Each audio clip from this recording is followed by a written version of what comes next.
É o pó facial. Pós-facial.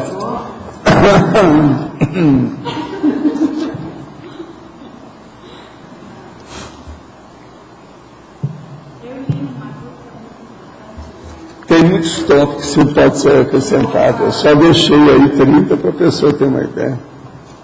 Tópico é tópico, né? Tem de tudo. Muito boa tarde aí para todos e todas. Hoje é dia 9 de fevereiro de 2010, terça-feira. O verbete é 1474. 4 páginas, 46 logias e 7 máximos. Tema: tópico intelectivo. Especialidade: mental somatologia. Definição: o tópico intelectivo é o parágrafo ou trecho direto e precisamente referido e destacado no argumento enunciado por escrito na redação de trabalho intelectual. Os tópicos grafados, os tópicos frasais, a divisão do texto em tópicos, a análise acurada do texto tópico a tópico, o sequenciamento ideativo, os critérios estilísticos, a adequação vocabular, a participação dos amparadores extrafísicos na feitura das obras cosmoéticas. Na argumentologia tem a taxologia com 30 categorias de tópicos intelectivos. Na remissiologia nós falamos ato mental somático, autoexpressão, coesão textual, linearidade da autopensalização e prioridade da escrita. Frase enfática: as obras escritas são compostas por sucessões de tópicos, trechos ou parágrafos. E o mais relevante é a predominância do conteúdo esclarecedor do texto sobre a forma. Você emprega estilo redacional com predominância de tópicos intelectivos curtos ou longos. Por qual razão?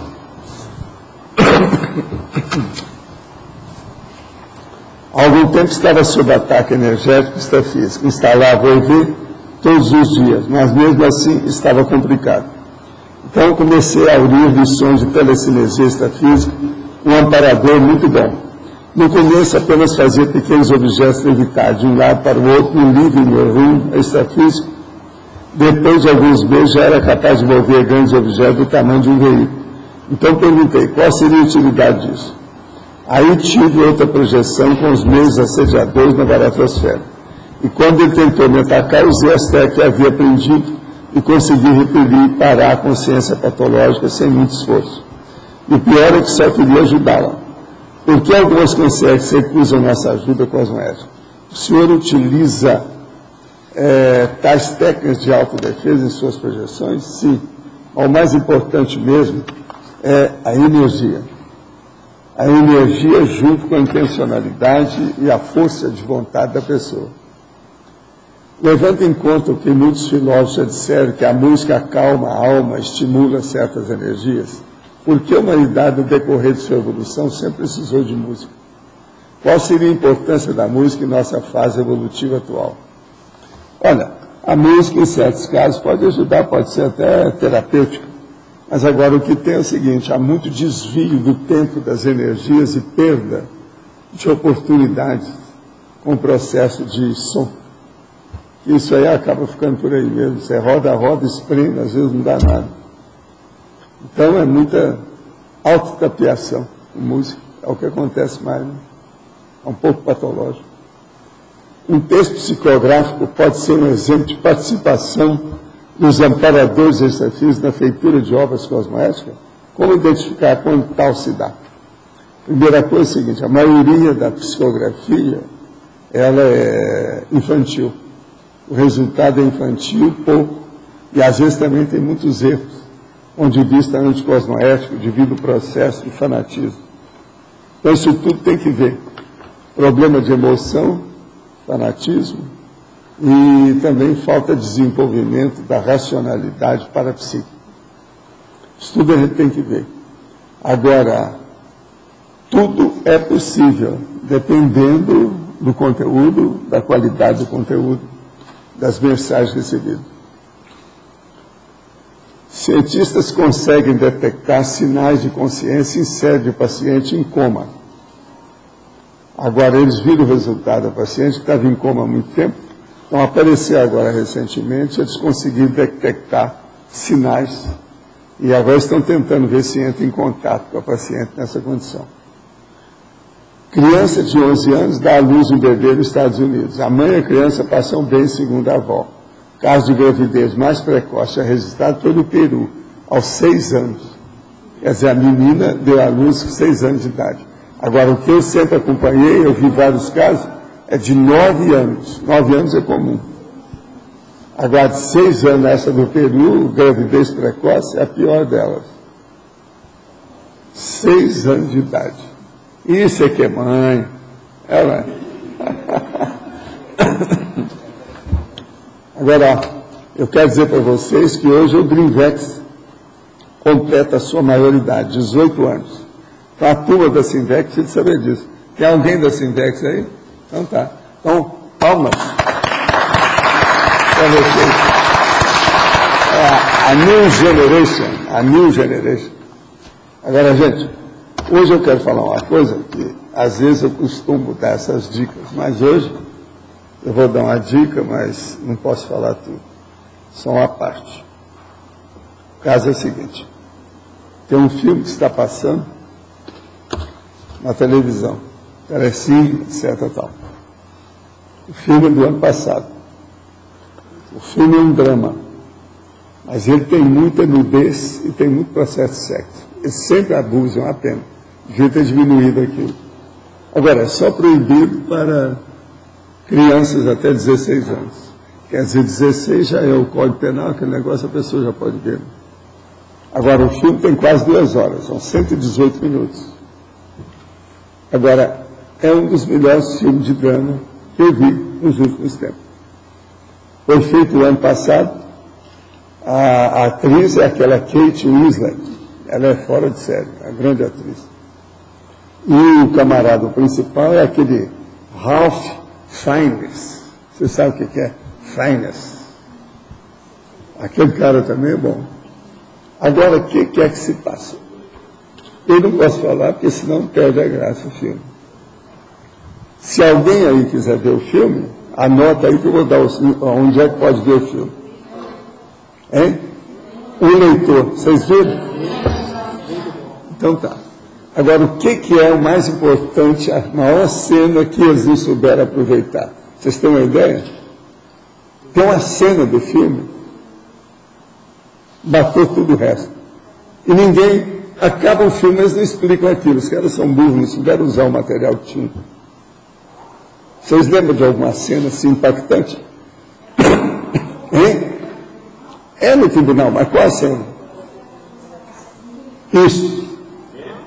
É a cena da caligrafia. Eles não souberam explorar aquilo, o negócio ficou no ar. Eles não explicaram. A coisa mais séria ali é o processo dela não saber escrever, analfabeto. Agora, eles não expuseram isso claramente, vocês notaram? Agora, essa cena, bolas, das melhores cenas que eles podiam ter aproveitado no cinema. Eu não entendo como é que é. Onde é que a artista tem pó de mico na cabeça? Coça, o cara muda. Agora, esse filme é um dos melhores, em matéria de drama dos últimos tempos, e não é o melhor. A coisa mais séria é por causa do analfabetismo. Mas o negócio mais sério é dentro do contexto. O filme foi muito bem feito, uma coisa. Eles não mostraram nada até chegar a época do tribunal. Mais nada. Isso foi perfeito. Agora, o problema é eles não ter tirado a vantagem ali da cena, entende? Agora, veja. Muitos casos desses aconteceram por isso. As pessoas eram, vamos dizer, arroladas pelo nazismo porque eram analfabetas. Eram borrildas, entende? Borroides. Havia um caso tipo. Agora, é muito bem feito a situação, o filme em geral, a gente tem que bater palma. Hein? Foi por esse filme aí?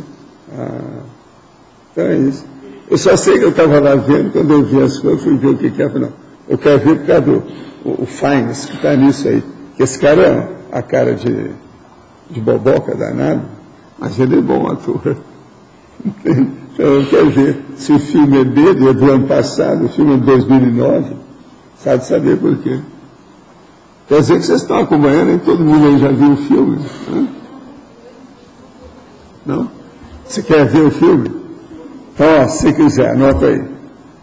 Hoje é às 5h30 no Pipoca, é o canal 64. Tudo é no Pipoca. Agora, ele agora não foi no Pipoca que eu vi, não, eu vi no outro canal. Agora, dia 19, às 17h45 no Pipoca.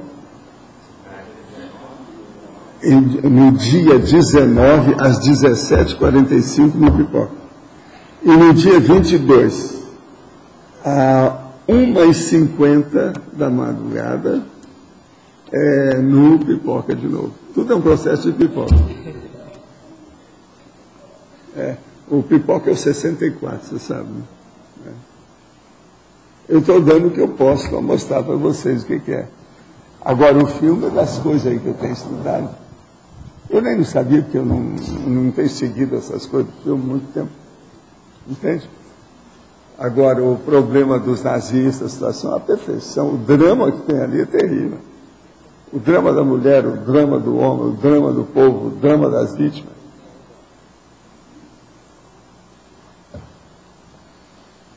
Agora, o problema todo, se eu tivesse lá para ver, eu ia perguntar. Será que foram os judeus que promoveram esse filme? Porque ele é dúbio. O judeu não entra nessa. Entendeu? Ele é dúbio. Ele não é 100% contra nenhuma coisa nem outra. Isso é muito raro em Hollywood. Eu não entendo o que é que foi o interesse aí.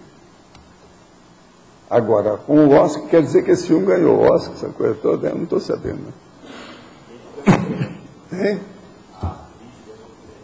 Ganhou, né? Ela é muito boa. Muito séria. Terrível. Agora, a cena lá, eles jogaram fora. Quando foram dar o Oscar, não falaram nada dessa cena ou não? Falaram. Não é possível, né? Agora, a gente vendo de fora é uma coisa. Entende? Você tem mais gabarito de ver de fora do que eles que estão dentro. Quem está quente com o processo não tem visão de conjunto. Agora, a gente que está fora é aquele negócio. 50 anos, meio século depois, você sabe julgar a história. Então, você de fora, você vê muito mais, com os olhos críticos, tudo assentado, passivo. Você não tem emoção. Entendeu como é que é? Não tem jeito. Agora, ali, me deu até vontade de ver aí o making of, a situação toda, para ver o que eles vão falar daquela cena. Como é que vão levando o filme? Leva, chega lá e pifou. Bobagem. Uma das coisas mais sérias que tem. Vocês estão entendendo isso, não? Vocês que viram o filme. Você está entendendo? Entende? E isso é aquele negócio da montanha. A montanha gerou um pintinho. Você está entendendo o que quer dizer? Aquilo que era para ser expressivo, pifou. É o chamado anticlímax. Eles não souberam fazer o negócio desse aí. Agora, de fora é o que eu estou falando. A gente tem que entender o povo, porque lá dentro a pessoa quente, ela não vê. O roteiro, o script, quem seguiu aquilo, como é que é difícil de ver. Agora, o filme vale a pena ser visto. Muito embora o sexo, expõe sexo para poder ganhar, porque se ganhar prêmio, porque senão também não entra. Ninguém vai. É uma vergonha, né? O negócio, como está vendido isso, prostituído a situação. É um caso sério. Agora, está muito bem filmado. Outra coisa, os flashbacks estão muito bem feitos. Flashback não é fácil de fazer, e eles fizeram bem. Está muito bem bolado. Porque é o flashback ali que mantém o processo encriptado. Do jeito que eles fizeram. Está muito bem feito. Mas pode falar. Dentro desse conceito de tópico intelectivo, todos os itens, as variáveis, são tópicos aqui do verbete. São. Tem vários tipos de tópicos, então. E o senhor faria uma hierarquia desses tópicos, no caso do verbete? Qual que é o mais... Não, mais relevante? O tópico aqui nós não podemos fazer. Não dá para hierarquizar. A gente pode qualificar se os tópicos são dispersos. Mas se ele é armado dentro de uma organização racional, do jeito que é feito o verbete, não é. Você não pode tirar ele da ordem. Ele já vem encaixado dentro de uma máquina. Ele é uma mini peça dentro de um máquina-mecanismo. O verbete é um máquina-mecanismo. Agora, cada sessão é uma mini peça.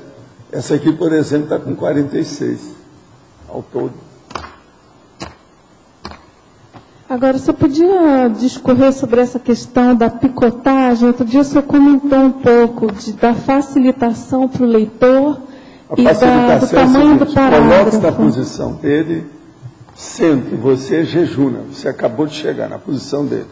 Você é ignorante, você nunca viu falar naquilo. Como é que ele vai interpretar aquilo? Nunca pense do jeito que você pensa. Pense do jeito que o outro deve estar pensando. Se você se coloca na posição do leitor que acabou de chegar, ele é extraterrestre, ele não conhece nada da Terra, ele acabou de chegar agora. Então veja, é analfa, mas totalmente nulo, apedeuta. Nessa posição, você procura expor bem a situação. Foi o que eu fiz no Projeciologia desde a primeira edição, que a mulher reclamou. Você está pensando que a gente é burro? Você quer explicar tudo? Você não está falando com gente primária? Aí eu falei que não, eu acho que eu estou falando com subnitrato de pó de traque. Todo mundo é, vamos dizer, pré-maternal. Esse estilo dos tópicos, o senhor já escrevia assim em outras... Isso é um processo poético. Isso aí é um problema da poética e o processo da ver se você vai deixar de ficar doente, ver se você fica sadia. Sabe o que é isso? Versificação. Vamos ver se você fica sadia. Versificação. Isso é antigo. Entende? Tratar de versificação. Olavo Bilato. Tratar de versificação. Isso, até um certo ponto, é um processo de forma. Também é uma parte poética. Mas eu não ligo para isso. O que eu vejo é a racionalidade. Então, veja, isso aqui é uma racionalidade poética, uma poética racional. Entendeu? Até um certo ponto é isso. Você olha as coisas que de vez em quando eu trago, igual aquele acróstico, as aliterações, isso tudo é problema. É o processo frasal que eu falo aqui. Eu mesmo digo aqui, ó. Os tópicos frasais.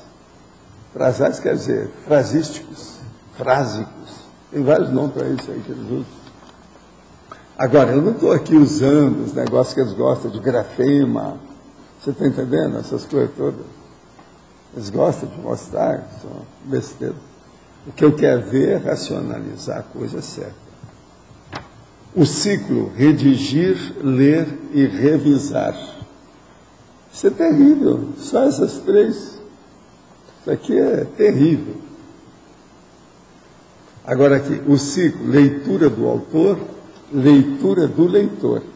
Você tem que ter as duas leituras como autora. Acapite? Veja, esse é o mais inteligente. Não tem outra saída. O binômio negrito tópico, olha só. O binômio conteúdo-forma. O binômio tópico-tabela. O binômio epígrafe-tópico.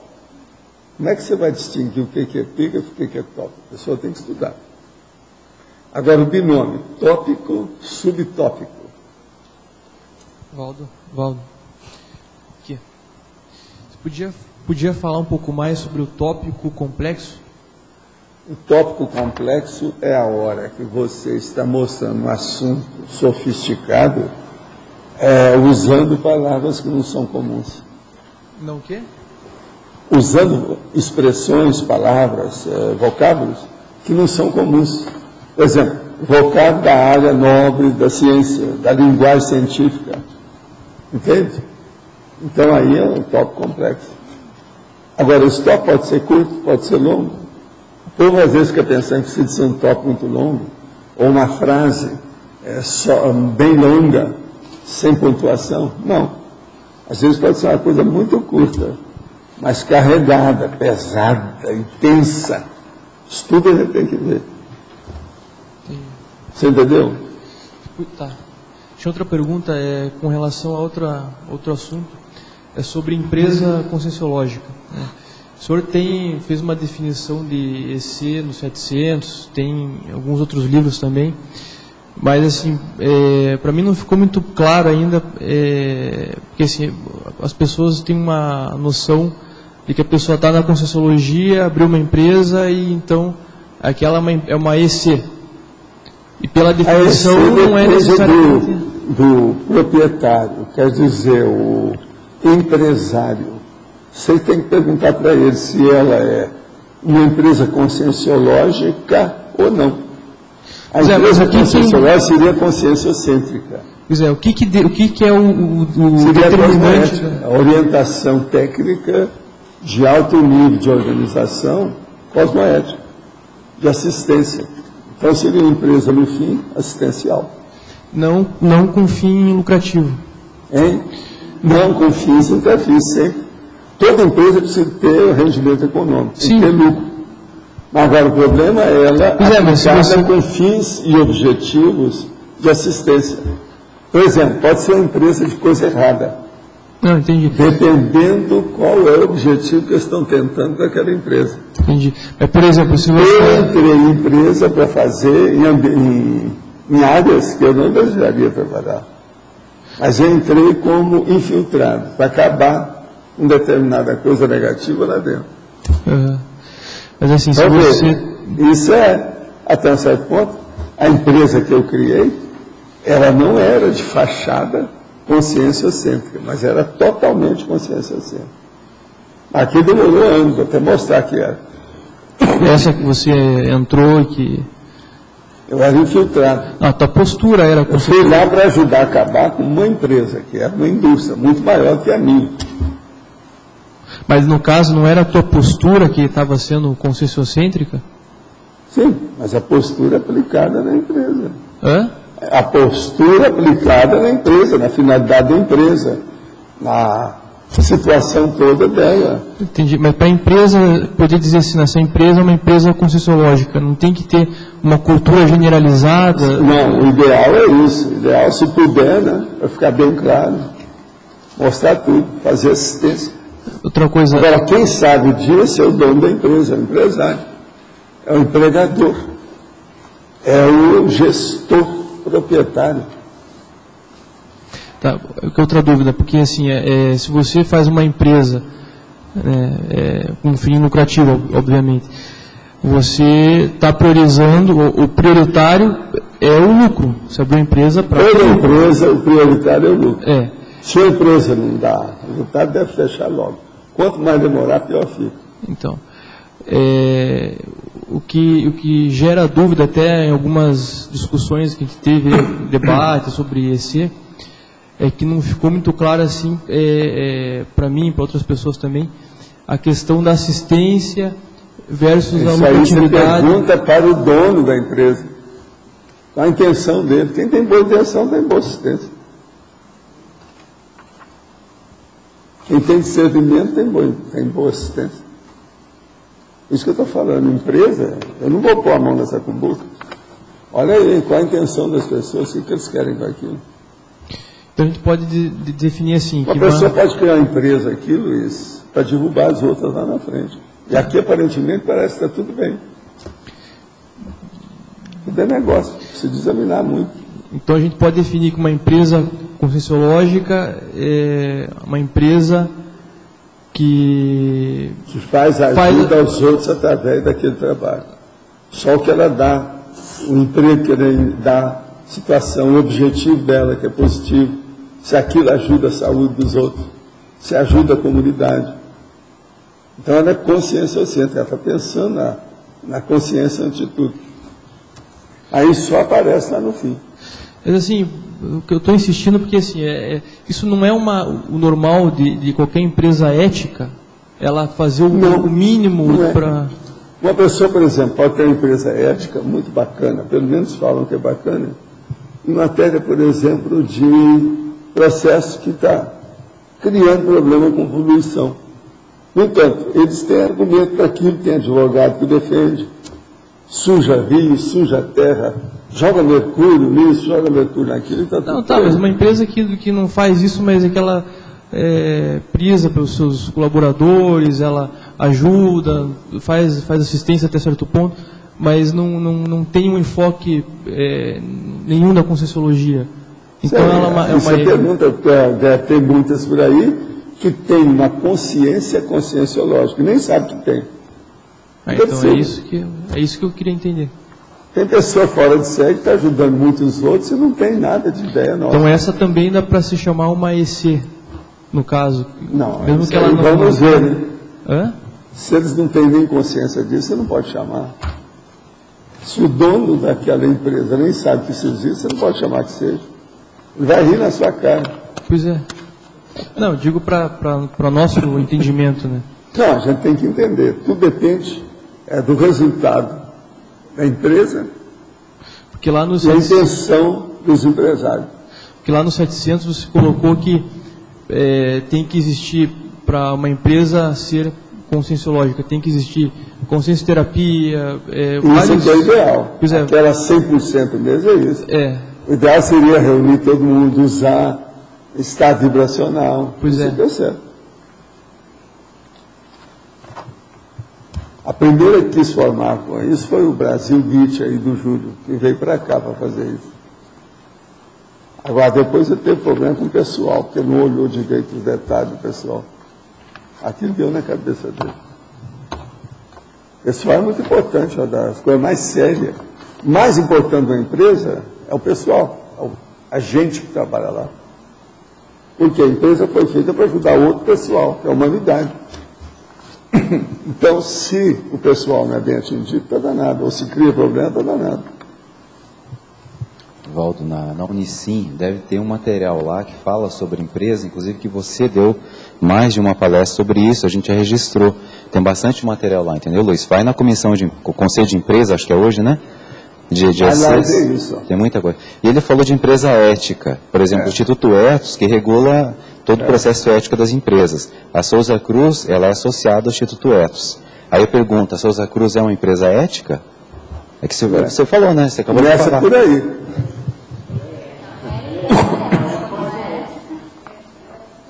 Não, mas eu estou falando... Quer dizer, ela já começou filha de mafioso. Mas quando eu falei ética, então, eu estava falando ética ou quem ambiente. Quem é mafioso vai ser mafioso, não tem saída. Quando eu me referi a ser ética, não só aos colaboradores, mas ao meio ambiente, uma série de coisas. Né? Tem que ver cada cara. Então, professor, voltando para o verbete aqui, o senhor comenta ali na tecnologia, na página 36, a ideia por linha, né? O seu principal foco é a ideia por linha. Alguns autores usam muito a ideia por parágrafo, assim como o senhor faz na enumeração, né? O parágrafo mostrando... Não, o meu negócio é linha, outra coisa. Eu comecei a estudar isso e vi de alguns autores. Um deles é o Monteiro Lobato. A maioria das coisas que ele escrevia, quando o negócio era sério, ele sempre tinha uma ideia por linha. É um monte de ideia que ele julgava no papel. As minhas coisas, a maioria tem uma ideia por linha, pode olhar. Ninguém pode falar que eu sou uma pessoa que escrevo no vazio. Sempre tem substância. Isso é a ideia da por linha. Vocês não vão ver coisa minha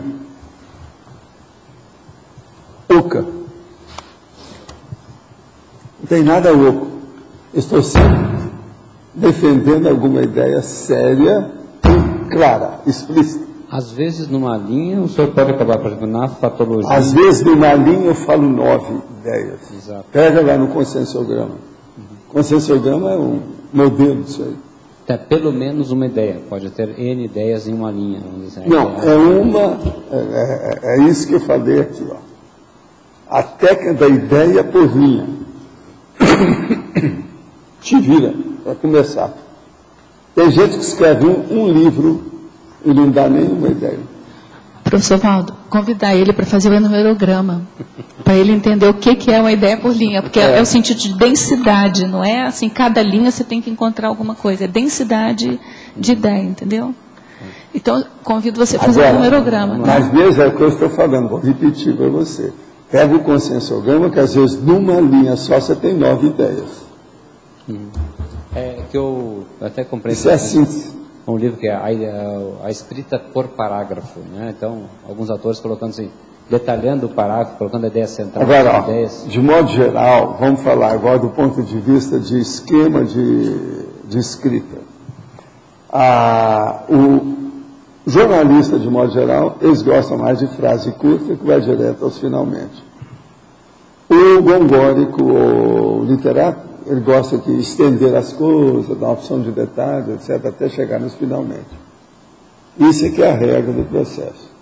Agora, a gente não deve escrever sempre só com frase longa e nem também escrever sempre só com frase curta.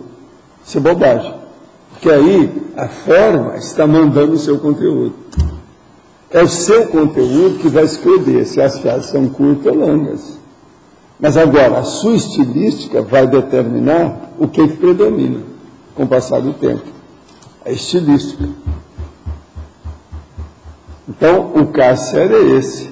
Agora, por exemplo, escrever frase curta, isso é o estilo da crônica e do conto. Escrever frase longa é o estilo do romance e da novela. Porque quando a gente vai incentivar... É o descritivo, é a narratologia. Você está narrando. Aí vem uma opção de coisa. Que é o mais fácil que tem, é descrever as coisas. É porque a gente acompanha o aluno na escrita, né, tanto dos TCCs, etc. Por exemplo, aqui no Paraná, tem aquele cara lá que não gosta de dar entrevista nem nada, que ele só escreve com frase curta. Então ele imita os caras da Europa, de muitos anos, que faziam um conto apenas com 3, 4 palavras só. Então era um conto. Ele faz uma opção dessa. Você sabe quem é o cara? Como é que é o maior contista do Paraná?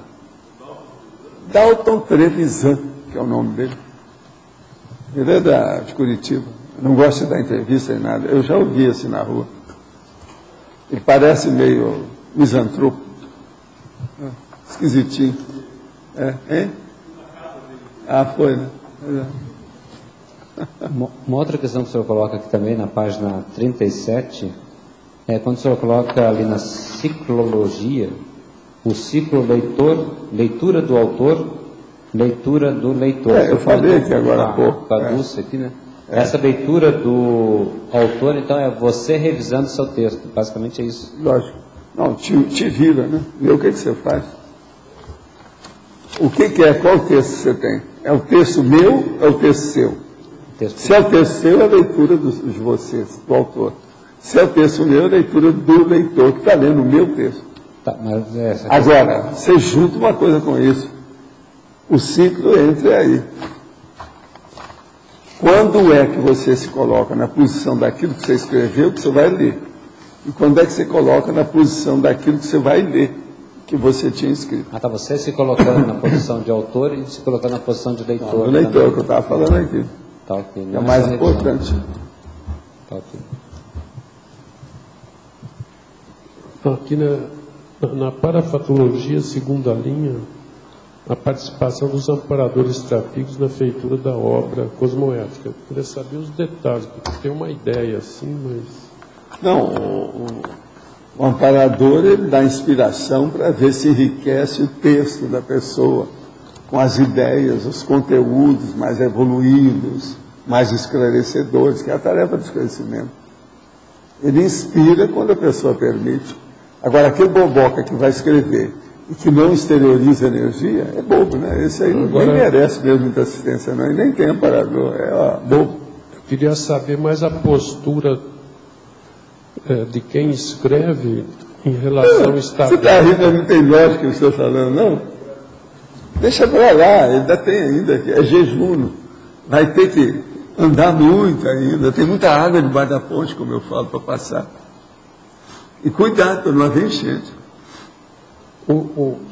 Quem escreve, o escritor, ele tem que estar aberto, se abrir para... Todos os canais abertos. Esse é o conceito. Esse é o básico. Senão não adianta.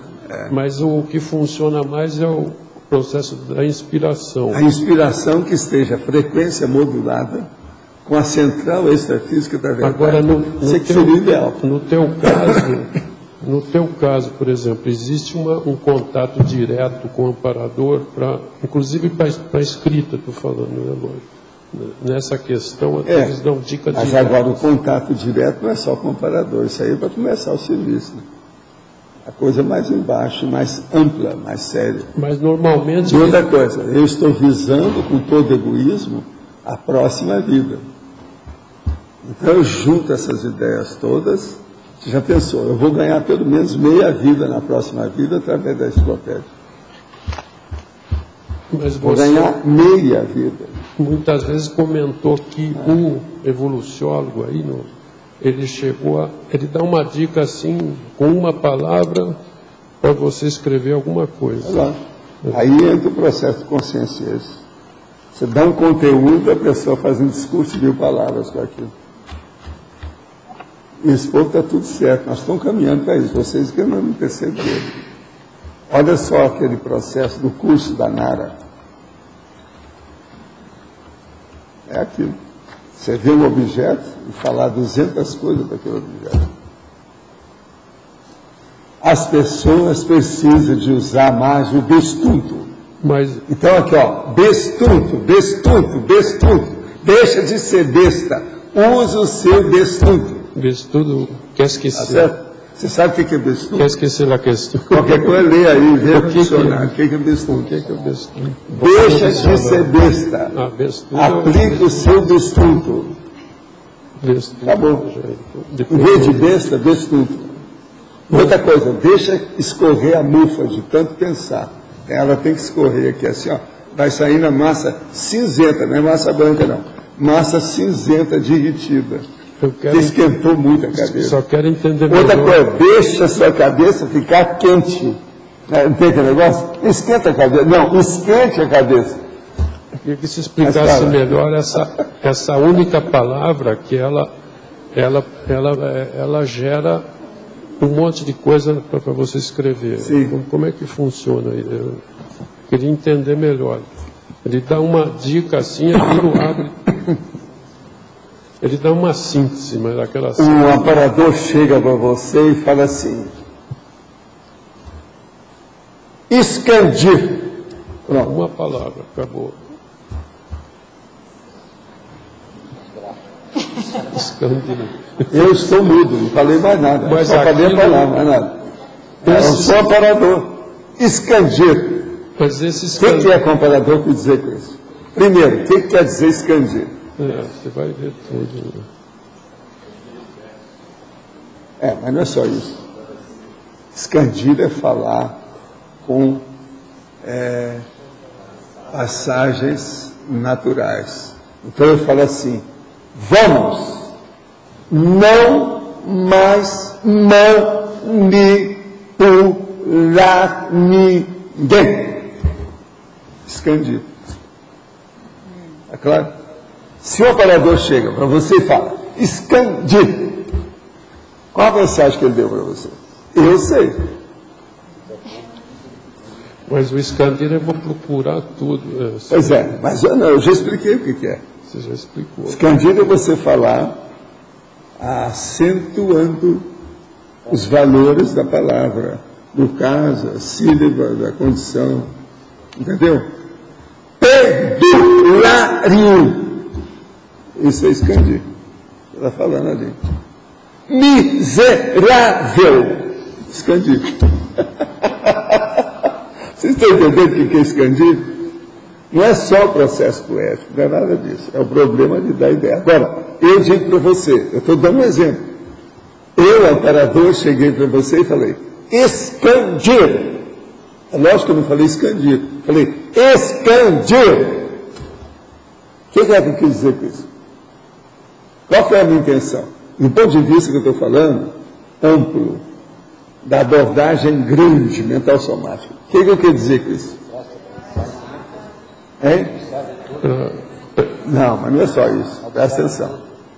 Detalhar tudo, Detalhar tudo, ver os detalhes de tudo, até chegar na... O quê? Como é que chama? Tem um negócio que eu vi falando aqui, que a turma aí só tem um cosmovisão. Olha lá, lembrou bem. Então, veja, você sai do varejismo para o atacadismo grande. Agora, você sai usando o varejismo. Escandir. Agora, só uma última coisa. Existe alguma mensagem de amparador de inconsciência? No teu caso, né? Isso aí já é o consciência. Já é o consciência. Por causa do conteúdo. Através só da ação dessa palavra que deu, que no caso ela nem é onomatopaica, mas ela é funcional, ela é atuante, ela é da praxis. A pessoa já tem isso muito mais, a coisa muito mais ampla. Enfim, como diria lá o Vicente Lopes Pérez, ponto é discurso. Então, como é que fica? Estou apelando hoje para o Vicente Lopes Pérez para ajudar meus alunos aqui, do pré-maternal aqui, que era o meu caso lá, né? Lá não era bem pré-maternal, mas era pré-ginasial. Quer dizer, seria o 4º ano atual, né, da série, a 4ª série. Então seria a 4ª série. Tá certo? Tá certo. E o Vicente Lopes Pérez era o seguinte, tinha a forma e o conteúdo. Na forma ele ensinava como é que era a caligrafia, aquilo que eu falava, letra gótica, letra ronde, você tinha que usar aquelas, sabe, aquelas canetas especiais, etc, tal, tinta nanquim, tudo isso. Para mim era o máximo, aquilo que eu já fazia gibi desde menino, né? 3 anos eu estava fazendo gibi. Era o máximo. Agora... Não, escrever alemão com aquelas canetas, tudo com a letra gótica. Com letra gótica. Tudo juntinho, você custa entender a letra, porque está tudo compactado. Alemão de morte, isso aí. Agora também, muitas vezes, algumas vezes você falou já que o próprio tema do verbete já foi direto de amparador mesmo. Oi, às vezes vem as ideias, vem tudo claro. Mas vem as ideias junto só ao tema e as ideias também. Vem tudo claro. É preciso a gente saber aplicar, usar, tirar partido de acordo com o momento e, vamos dizer, o contexto, né? O momento no contexto. O tempo todo a gente tem isso. Agora, uma coisa séria, vocês todos vão chegar lá, é a hora que você começar a esbanjar, porque tem tanta ideia que você já não sabe o que vai fazer com aquilo. Então aí você começa a ver com mais detalhes a seleção, a triagem. Isso é muito sério.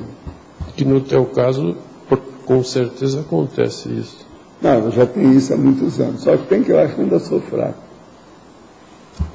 Pelo que eu entendo aí, hoje, pelo que eu posso deduzir de consciência, eu sou muito fraco nisso. A coisa é muito mais séria. Então, é muito pensamento pequeno.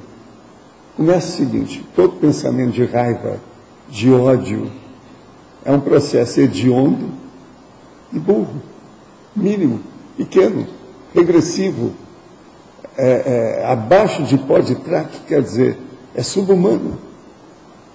É uma perda de tudo. Como é que uma pessoa pode odiar os outros? Como é que uma pessoa pode pensar em matar alguém? Se você começar a pensar na coisa dessa, é um absurdo. Agora, veja, hoje você já deixou disso, então você começa a ter retrocognição para ver quando você ainda tinha ímpetos disso, para ver como é que era. Aí é que você vai vendo, por isso que eu falo, quanto mais se aprofundar na sua arca remota, você está entendendo? Aquela arca da obsolescência, mais fede. Então hoje a gente é outra coisa, já melhorou muita coisa, mas a hora também, isso é o que você está vendo para baixo. A hora que você vê para cima, o mais evoluído, você vai ver então consciência, a cosmoconsciência, você vai ver que você ainda está muito pequeno mesmo assim. Mas aí você olha, aí é que eu falo, né? Você olha para a formiga, assim, não, já melhorei. A formiga, dá uma força danada, formigueiro. Agora vem eu com a metáfora e falo, não, o serenão trata a gente igual a gente trata o formigueiro. Ele é o serenão, nós somos as formigas. Nós somos serenões e o formigueiro. Você está entendendo? Então, essa aqui é mais ou menos o nível de amplitude. No caso da escrita, uma coisa importante é você estar sintonizado com o canal certo. Agora, mas a coisa mais séria é isso não. A coisa mais séria é você abrir os canais do discernimento. E abrir os canais. Porque não adianta nada. Você às vezes tem a ideia, ou eles podem dar ideia para você. Se você não sabe aplicar aquilo na hora certa, com o termo certo, nas condições certas e, principalmente, com a finalidade correta, não adianta nada. Você está a pessoa está aberta para receber os sinais certos. É mais a abertura da pessoa, né? Estou perguntando. É isso. Depende da abertura da pessoa, né? A predisposição dela. Agora, essa expressão que eu uso, conceptáculo. Isso aqui é importante. Conceptáculo. Você se predispor. Então, veja, não é fácil, é a rampa de lançamento, mas ao mesmo tempo é também o ponto do helicóptero. Está entendendo? É o heliponto. É o jeito. De modo que a cabeça de vocês deve ser um campo de pouso para as grandes ideias das centrais extrafísicas da verdade. De modo que os carecas vão trabalhar melhor, porque já está tudo livre, não tem vegetação. Agora, o seu caso ainda não está bem, porque a sua careca está lateral, só de um lado do outro. Já tem que ter trabalho. Se na hora não pode chegar de frente, tem que ser na lateral. Então, veja, aí as ideias vão escorregar igual um patim, igual um skate. Você está entendendo? É o cara na onda. Então vai deslizar. Isso é que seria o ideal, né? A gente fazer uma recepção de alto nível de campo de pouso. Recebe qualquer tipo de astronave, aeronave. É certo? Venho ouvindo as tertúlias há mais de um mês e fazendo as pesquisas. Apesar da conscienciopédia estar offline há alguns dias. Há uns 7 anos acontece um fenômeno comigo, que só agora identifiquei como uma possível semiprojeção. Quando estou pegando no sono, ou quase para dormir, sinto meu corpo em outra posição diferente, às vezes ao contrário da posição do corpo na cama. Em algumas me sinto com a cabeça no lugar dos pés, e os pés no lugar da cabeça, como se eu estivesse deitado ao contrário, e em outras vezes sinto meu corpo na posição transversal à cama. Isso pode ser um princípio de projeção? Se sim, por que o fato se dá comigo ainda acordado? Não, o problema todo isso aí não. Isso chama descoincidência vígil. Isso é o início da descoincidência vígil. Eu já escrevi sobre isso há muito tempo. E outra coisa, todo mundo que tem isso tem facilidade para se projetar. Isso aí predispõe a pessoa a se projetar. Agora, é fenômeno que ocorre praticamente com todo mundo. É que o povo não presta atenção nisso. Agora, presta atenção, junta isso, casa essa condição com a hipnagogia. Olha lá no Projeciologia, o capítulo sobre hipnagogia. Casa uma coisa com outra, que aí você vai entender mais você. Comentário sobre o filme O Leitor. Trabalhei alguns anos na alfabetização de jovens e adultos e posso, a partir da experiência que tive, afirmar que o impacto negativo da condição de analfabeto sobre o indivíduo é um dos dramas mais profundos que alguém pode experimentar no mundo moderno, drama que justifica perfeitamente de forma verossímil a atitude do personagem principal do filme. Eu também estou de acordo. Agora, o problema todo não é só esse. Existem umas coisas no alfabetismo terrível. É a hora que o cara chega na rua e pede os outros para ler a placa. Isso também é bravo. Você chegou na cidade, você não conhece nada, você quer ir para um lugar, você não sabe como. Então você pega a pessoa, o que está escrito nessa placa? Essa que é terrível. Agora, a maioria dos totalmente apedeutas, eles não gostam de perguntar e nem mostrar que são apedeutas. Porque o processo é terrível. Agora, no caso lá, eles não souberam, foi aquela cena, não tiraram o partido que ela merece. Quando eu tinha 5 anos, estava numa esquina. Tinha um meio tijolo ao meu lado. O menino passou do outro lado da rua, eu atirei nele, sem mais nem menos, resultado, 13 pontos na cabeça. Depois disso, ficamos amigos e crescemos juntos. Há pouco tempo ele me procurou para alugar uma casa para um de seus filhos, que são muito problemáticos, com briga na rua, droga, etc. A casa já teve a luz e a água cortada 2 vezes, com o pai pagando para religar. Contudo, ele já começa a esmorecer, se entregando ao vício da bebida. Assim que tiver mais chance, vou procurar ajudar. No meu entender, quem atirou o meio tijolo no então menino, por meu intermédio, foram os filhos dele na época, conscientes, tanto que continua a sediá-lo até hoje. Será que um evento assim ocorre também como sinalética de despertamento consciencial? Só se percebe o evento com conhecimento conscienciológico? Isso pode estar ocorrendo? Agora veja, vê se ajuda esse povo, né? O seu meio tijolo não é fácil. Você com 5 anos, que instinto besta, né? Outra coisa, 13 pontos na cabeça do cara. Agora, essa dedução que você chegou, tem lógica. Dentro da lei de causa e efeito, dentro da série X, e dentro das afinidades da ressoma, tudo isso é possível. Ontem estava procurando algo para fazer, aí tive a intuição de ver um filme. Parei exatamente no canal que estava passando o filme O Leitor. O Leitor. E quando o senhor falou de um filme bom, recebi um banho de energia. O senhor poderia me falar algo sobre o meu nome? Quem tem que ver um negócio com o outro? Sabe quem é o cara? Renato Otti. É o tal que eu falei que se era parente da Cecília. Renato quer dizer que você é renascido. Cadê o nosso Renato aqui? Ele não está aqui hoje. Né? O Renato, eu vivo brincando com ele faz 30 anos. O Renato. Renato quer dizer renascido. Agora, Otti. Sai dessa. Otti, no caso aqui em português, seria ótimo. Né? Você renasceu otimamente bem. Veja bem como é que é isso. Agora, ele não falou se viu o filme do Leitor. Parece que não. Sabe de ver, né? Um banho de energia.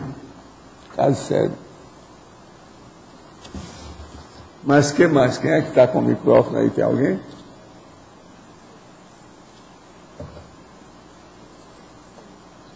Osvaldo, página 37, efeitologia. O que você quer? Os efeitos da retilinearidade. A retilinearidade autopensênica na fluência das ideias grafadas. E o efeito mais permanente dos textos escritos. Dos textos escritos. Isso é uma consequência, né? Uma da outra. Porque se você escreve com muita lógica, aquilo vai durar mais tempo. Se você escreve sem lógica, não dura nada.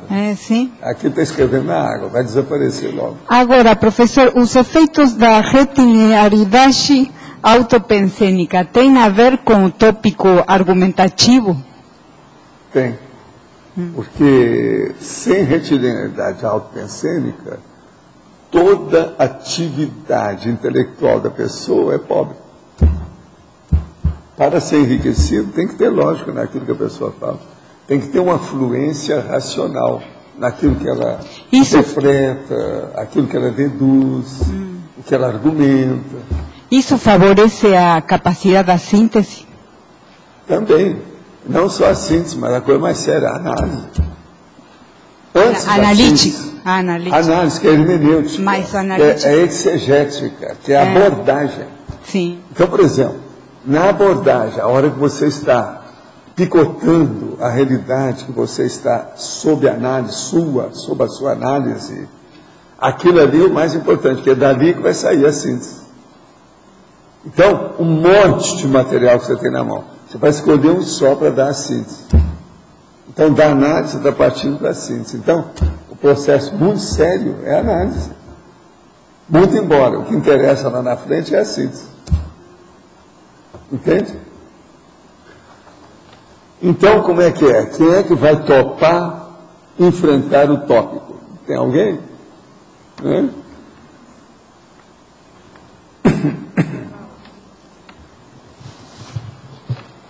Quando que a pessoa deve desmembrar uma enumeração horizontal e deixá-la vertical? É a hora que ela tem mais vertical do que horizontal. Deixa eu explicar. Você tem mais detalhes em maior número, então às vezes não dá para explicar, e nem precisa de explicar. Por quê? Só expor aquele item já está explicitando aquilo que precisava de ser feito horizontalmente. Então, na hora que você deixa igual isso aqui, ó, tópico, analítico, argumentativo, bibliográfico, casuístico, isso tudo explicar. Isso já está autoexplicativo. E um já explica o outro, já encaixa. A pessoa já tem uma visão de conjunto do que é. Agora, vamos supor que eu tivesse aqui só 10 tópicos. E coisa pequena, muito assim, diferente um do outro. Aí teria que dar detalhes daquilo, entrar dentro da estrutura do item. Esses que têm que entrar na estrutura do item, é melhor falar horizontalmente. Agora, outra coisa. Quando nós vamos fazer uma enumeração horizontal, mas todos os tópicos, um depois do outro, sem mudar o parágrafo, isso mostra que é a coisa mais ou menos igual. Aquilo está dentro da mesma linha. Vamos dizer, fluente e do mesmo critério, do mesmo nível. Está dentro, você está entendendo? De uma linha praticamente reta de ideias. Então, é isonômico. Entende? Não é plurívoco. Não é complexo o negócio. Não é diversificado. É uma coisa concentrada. Então, por exemplo, isso é quando a gente faz a enumeração. Por exemplo, a maior prova que nós temos, esse aqui não tem, mas é a numerologia. As numerologias são feitas desse modo. É uma enumeração horizontal que tem encaixe de uma coisa com outra. Então, forma essa corrente aí, um elo entrosado com o outro. Se forem assim exemplos dentro de uma mesma categoria, aí pode. Isso. E aí tudo autoexplicativo, as pessoas mais ou menos sabem. Isso. Aí pode deixar assim mesmo. Certo. Tá. Agora, outra coisa séria. Nesses verticais que tem aqui, às vezes é importante a gente falar com a AMI para ela enriquecer cada tópico desse, mas eles têm que ser diferentes uns dos outros, não pode ser a mesma coisa. Ela tem um trabalho danado, ela queima a mufa para fazer uma coisa dessa. Esse aqui, por exemplo, a mim, você não acha que é difícil fazer aqui? Não. Agora, você pensou, eu chego para ela e vou dar um castigo para ela. A mim, você vai colocar 3 itens em cada um desses. Não pode repetir nenhum. Aí não é fácil. O pilar lá do Luciano. Não, os meus pilares ajudam mesmo. Os pilares já foram feitos desse jeito, mas ela só tem 7 itens. Agora aqui tem 30. Entende? Agora, se arranjar 3 itens em cada um. Quer tentar? Vamos fazer aqui. Escolhe um, vamos tentar. Vou fazer na hora, quer ver? Agora, se vem muita gente pensando, às vezes consegue mais. O número 23. Hein? 23. 23. Tópico original. Aqui, então, eu colocaria o inaudito, o inédito, o nunca abordado. O que você acha?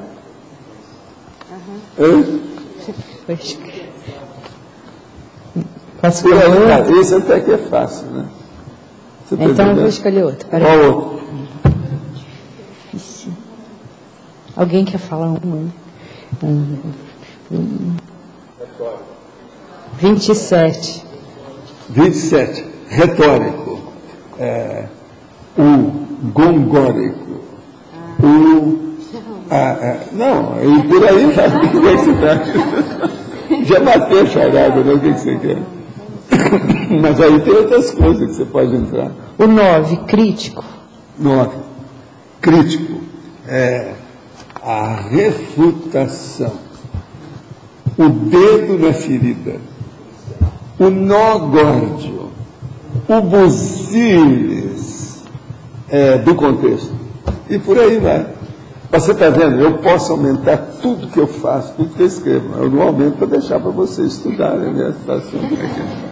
Senão a mulher vai reclamar de mim, de novo. Dá para falar então aqui em cima, do 13, tópico didático? 13, didático. O docente, o pedagógico, no caso aqui, lá no fim, depois de falar a opção de coisas, eu poderia falar o escolástico. Isso ainda pioraria mais. O scholarship. Você está entendendo? Em inglês. E por aí vai. Agora, o gancho. Esse gancho aí seria importantíssimo. Nós estávamos falando isso aqui ontem, né? O gancho didático. Entendeu?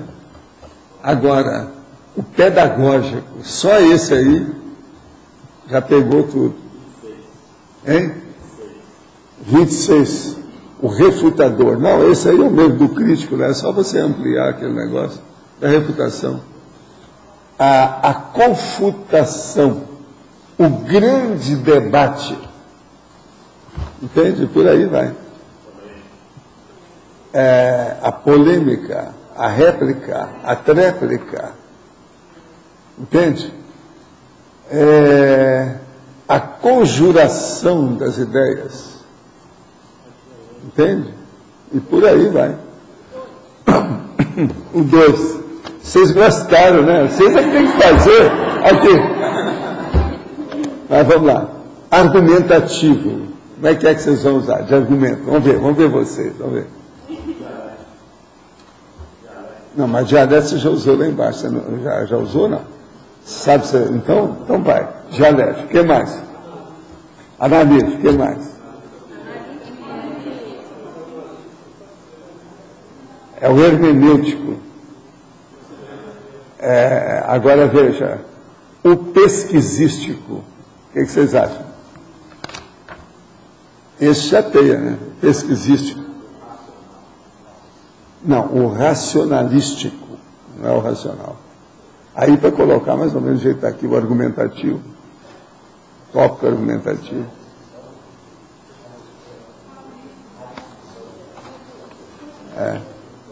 Não, é a discussão.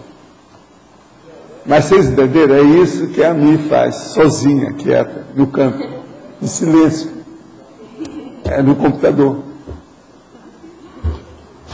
Ela é especialista nisso aí. Vocês veem que não é fácil. Agora, vem cá, o que vocês estão esperando? Por que vocês não fazem assim sempre? Aumenta a sua cabeça. Já pensou seu dicionário cerebral? Os dicionários vão melhorar todos. Vocês vão agitar a cabeça, sacudir a cabeça. Isso aqui é ideal, né? É sacudir a cabeça. É a fricção de cabeças. É impossível. Agora aqui, o impacto da forma sobre o conteúdo, o intuito de reforçar o conteúdo da mensagem, não justificaria o trabalho mais apropriado da forma? Cito, a título de exemplo, as frases tópicas do alto teor conteudista das obras de André Luiz, como em conduta espírita. Sim, até um certo ponto. Agora, ó, o conduto espírita é tudo feito em tudo breve. Até as citações do Evangelho são as mais breves, tudo em cima do lance. Tudo é na mosca. Pode olhar lá que foi feito assim. O André Luiz fez de propósito. Ontem enviei uma pergunta sobre marca nas costas do meu filho. Essas marcas parecem com chicotadas. São várias marcas altas, no mesmo sentido, grossas, de algo que possa ter cicatrizado e deixado cicatriz. É muito estranho, porque ele não nasceu com isso e é um menino caseiro, não sai de casa. O que seria isso? Marca kármica? Sério? Não. Ele deve ter recebido chicotada de alguém. Está na cara. Isso aí, quantos anos ele tem? Examina bem isso. Alguma coisa aconteceu com ele. Se ele não nasceu assim, ele adquiriu. Essas coisas não nascem assim. Hein?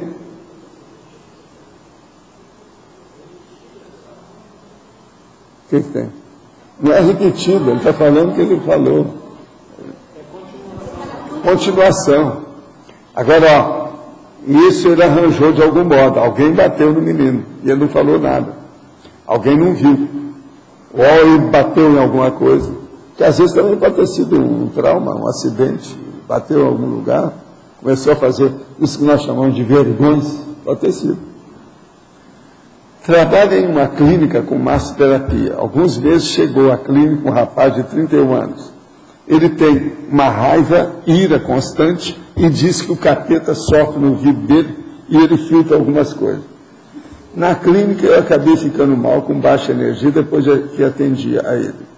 Tive náusea e dor de cabeça. O que devo fazer? Primeira coisa, encapsula e joga bastante energia nele e em você. E tenha confiança em você, não tenha medo dele. Ele está assediado, possivelmente é um assediador assediado. E aí juntou a fome com a vontade de comer, que é a sinergia patológica, o sinergismo patológico. Assediador intrafísico com assediador extrafísico. Aí dá uma dupla, que eu vou te contar, melhor do que cocaína. Tem uma prima alcoólatra para quem faz constantemente TENEPS, apesar de haver brigado. De repente, agora ela me telefonou querendo se aproximar de novo. E quer que eu vá visitá-la. Você não acha que isso seria perigoso para mim, devido ao assédio que lá existe? Não. Você está agindo covardemente. Você é pusilânime? Se ela chamou, mostra que a sua TENEPS já está funcionando. Você já está trabalhando. Vai lá, tenha confiança, vai com toda a energia. Trabalha meia hora com o seu estado vibracional. Depois você vai lá. Você vai ver como é que você vai se sentir bem e você vai ajudá-la. Agora, a gente não pode ter covardia com as coisas, temos que enfrentar. Às vezes é necessário. Olha, o meu mosquito apareceu, meu amigo, desde ontem. Aí estava com você aí. Como escrever de maneira detalhista e sintética ao mesmo tempo? A técnica da circularidade ajuda nisso. O caso todo é o seguinte. O detalhismo, para fazer a síntese, é só colocar na técnica de uma ideia por linha. Você escreve, aquela linha tem que ter uma ideia básica, esclarecedora. Ponha isso em todas elas, que vai entrar com detalhe e síntese ao mesmo tempo. Agora, a circularidade é uma técnica de repetição, é da bate-pensanidade. Você vai e torna a voltar. Isso pode ajudar, mas não é a técnica em si que é a melhor, não. A questão aí é a técnica do detalhismo, que é a boa. Professor, quem é que está aí com o toque? Sobre aquela sua afirmação ainda há pouco, de que a enciclopédia representa a meia-vida na sua próxima ressalva, eu queria entender melhor essa questão do acesso à informação em relação ao problema de língua. A prospecção mental somática supera esse problema ou significa tradução? Supera desde que você domine o problema, né? Sim, no seu caso. Depende da sua capacidade. Não, eu estou perguntando no seu caso. Entende? Tudo depende. Eu tenho confiança no meu taco. Assim, então, quer dizer, uma ressoma na China significa... Não teria problema via mental soma. recuperando o chinês depois de algum tempo, vai ser fácil para mim voltar ao português, alemão, francês, né? Não, mas a minha dúvida é a seguinte, independente dessa recuperação da língua pelo cérebro físico, você deve ter uma maneira de acessar as informações numa outra língua pela projeção de mutação. Então, mas a coisa mais séria é você absorver o conteúdo. A forma vem depois. Por isso que o conscienciês acaba com a forma. Então, por exemplo, na verdade, você nota que o conscienciês nada mais é do que a síntese, ou o conjunto, ou a reunião de todos os idiomas. Entendeu? Agora, a telepatia é justamente conscienciês, mas a telepatia é grande, a paratelepatia. Então, agora, o que interessa é o conteúdo. Então, por exemplo, é aquilo que eu falo, que eu estive examinando. A gente tem o processo da hipomnese que leva a uma amnésia grande, dependendo do cérebro e do tempo, etc. A tendência da pessoa é esquecer o nominativo. Depois é que vem o conteúdo. Mas o conteúdo é o que permanece sempre, é a coisa mais séria que tem. Então, você sempre tem o conteúdo de todas as suas experiências. Agora, a forma de você explicitar, se comunicar, dispor aquele conteúdo é que entra a forma. Essa forma é secundária, é a moldura. Então, por exemplo, tudo isso que nós estamos estudando aqui é baseado na moldura ainda. Top. Você está entendendo? Agora eu quero ver o conteúdo, por isso que eu falei aqui. Uma ideia por linha. Aí já começa a coisa a esquentar, já melhorou. Pelo que você falou, eu entendi que a flexibilidade do uso dos tópicos é que leva mais para o conteúdo e menos para a forma, né? Prioriza o conteúdo, o fato de você flexibilizar na forma. Você amplia vamos dizer, o total dos seus argumentos através de ferramentas lexicais ou frasais maiores. Então, por exemplo, você está usando mais elementos da forma para expor aquela ideia. Você está ampliando a estrutura do conteúdo, querendo ou não. Agora, é preciso escolher bem isso, porque senão, em vez de você explicitar, você está confundindo tudo. Fica preso na forma. Se mistura.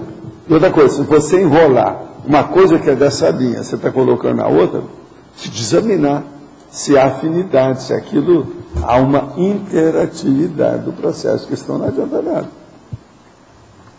Tudo isso a gente tem que ver em matéria de conteúdo e forma. Então você veja, a conformática é uma das coisas mais sérias que nós estudamos, por causa da comunicação. Então, o conforto, muito sério. A gente pesquisar isso seriamente, vale a pena. Então, estudar o tópico é uma coisa séria. Isso aqui ajuda. Entendeu? Você vê o valor que tem isso. Agora, é bom ver esses jogos de palavras que eu faço com todas as sessões. Por exemplo, o paradoxo escritor-grafiteiro. Você liquidou. Aí, como é que fica isso? Não precisa explicar muito. É tudo autoexplicativo. Entende? E não tem saída. Professor, o conteúdo da Mega GESCOM, ele surge da reparação do nosso débito maior do passado? A tendência da pessoa, ela sempre quer saldar aquilo que ela deve. Então, isso está íncito dentro da pessoa, lá dentro. Agora, o que se passa? Ela tem inspiração disso. E ela procura colocar. Mas nem sempre, no início, ela consegue pôr aquilo tudo que precisa. Mas já começa a chegar perto. Quando ela vai aprofundando, ela acaba chegando lá. Então, por exemplo, um primeiro livro, um segundo livro, às vezes não é aquele. Já no terceiro, já no quarto, já no quinto, é aquele. Ela já fala, não, agora eu já cheguei onde eu precisava.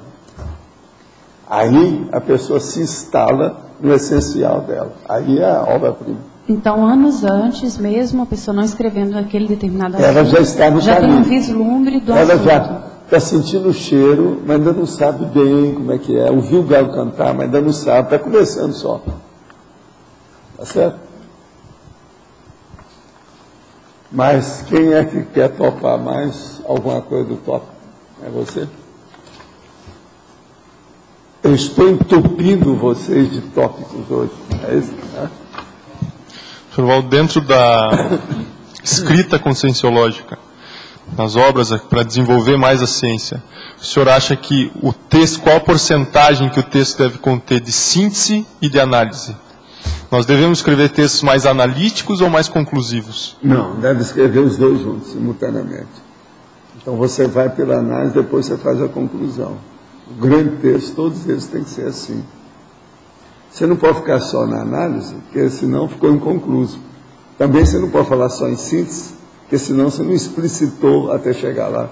Você não fez os pilotinhos da sua construção. Então você partiu direto para a cobertura e ficou lá. Isso não adianta. Tem que explicar o que teve antes. Como é que é? Agora, tudo começa no basement. Basement, você sabe o que é? É a base de tudo. E dentro disso, o assunto principal é sempre, assim, ideal trazer a história do assunto, professor? Por exemplo, se eu for falar sobre política... Às vezes é necessário. Se você vai explicitar a coisa com muito detalhe, tem que dar todo o problema o timeline. O timeline é a cronologia da situação. Entende? Os anos vamos dizer, da experiência. Aquilo tem que colocar a cronologia, não tem jeito. O que é engraçado é o seguinte, naquele livro da nossa amiga lá, que saiu da Rússia, alemã, Constância, todo e veio para o Brasil, o Rio Grande do Sul e aqui para Floripa, aquele livro que eu trouxe, a hora que ela vai colocar lá a cronologia, ela faz assim, linha do tempo. Ela não entende? Ela não raciocinou que linha de tempo é a cronologia, o timeline. Então ela colocou linha do tempo. Entende? Ela traduziu de acordo com os idiomas que ela conhece, mas ela não colocou depois do que eu comecei a rir, olha que eu vi o negócio. Agora, bem lá na sessão dela, mas está perfeito, está tudo certo. Ela não fez bobagem nenhuma, a rigor. Mas veja, não era ali tinha que ser cronologia, né? Cronologia dos fatos. Poderia fazer uma opção de coisa para expor. Ela colocou linha do tempo. Eu comecei a rir disso aí. Que é a tradução literal do timeline, né? Você está entendendo? Então a gente às vezes precisa pôr a linha do tempo. O timeline. Não tem saída, a cronologia. Agora eu falo em paracronologia, para mim é o mais importante. Devido às retrocognições, a holobiografia. Sr. Valdo, como que o senhor decide qual assunto paralelo vai ser tratado para explicitar o assunto principal? São aqueles mais chegados à essência do assunto, o cerne do assunto. O que é chegado? Então, por exemplo, ele é a mosca. Olha aqueles primeiros círculos que tem em torno dele. Esse você tem que tocar. Entende? Outra coisa, na hora que você começa a estudar isso, se alguma coisa faltar, você vai sentir que está faltando. Porque não está ligando. Entende? Isso tem que ficar uma argamassa perfeita. Se está faltando, é como se faltasse uma ficha do puzzle.